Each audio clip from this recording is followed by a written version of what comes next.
This is Street Connect, a project that I started to bring more purpose and connection into New York City life. And I do that by having conversations with strangers.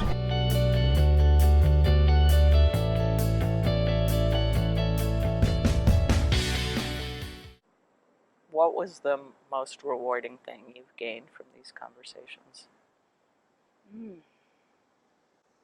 It's hard to choose one thing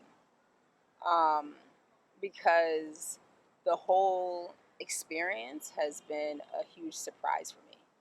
I originally started doing it as a way to promote myself as a life coach. And then once I started doing it, I was like, there's a beauty in the process itself. You know what I mean? And to do it without pretense, to not have a script, to not be like, oh, at the end of this, I'm going to offer some advice, to just sit with a person and to offer up and also receive space to be seen and heard in the middle of the hustle and bustle, and to do so spontaneously. Yeah, you've picked a tranquil, carved out a space for peaceful conversation. Mm-hmm. And I found that to be rewarding. It's weird because I don't get paid for this. I'm not super popular, but almost every time after I do it or before I do it, I'm like, this is such a gift that I get to do this. That people would stop for me, that people would share openly and honestly with me. That's rewarding, that I get to do this, the whole thing. What's something that you've overcome that you didn't think you could?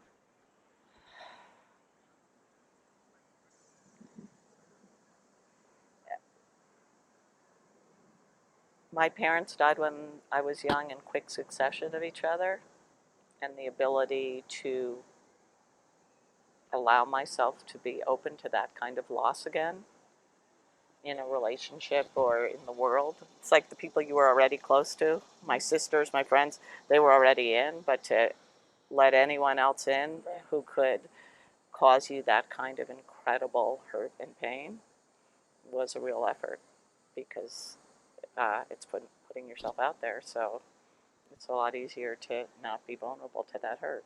Right. So I guess trusting other people, or allowing myself to be vulnerable after that, was something big that I had to overcome. You feel like you did? Yeah. How did you? It's just time, I guess. I mean, the best way to honor the love they gave me was to keep it alive and to give it to other people.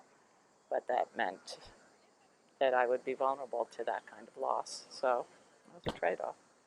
And once I had kids, with kids, it's not a question. It's a wrap. It's just there. Yeah. So that wasn't as hard. It's just automatic. Yeah. But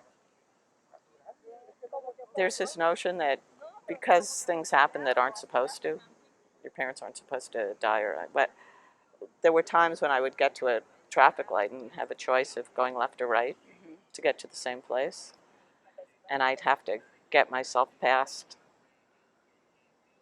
being scared that I was making the wrong decision all the time, because I knew that chance happens in negative ways. Did I explain that properly? Yeah. Do you know what I mean? Yeah. So it impacted you not just in this big way of how you were vulnerable or open to new relationships, but also your decision making, the fact that you felt maybe out of control. Right.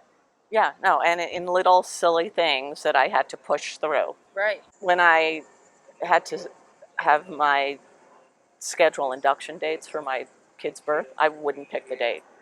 I couldn't. It's like the doctor had to do it, because I didn't trust my involvement in picking. Right. Is that part gotten easier over time? It's been a really long time. It's still. I think that vulnerability is always with you, but I don't let it be debilitating. I make a turn. I turn. I don't freeze and stand at the light and have cars going bananas. Right. So you stop and talk to people. I stop and talk to people. I do believe that the way to heal the world is to hear other people's stories and to make room for other people and to stop and listen, which is hard to do in New York. It is. That's really hard. I appreciate you stopping and sharing your story.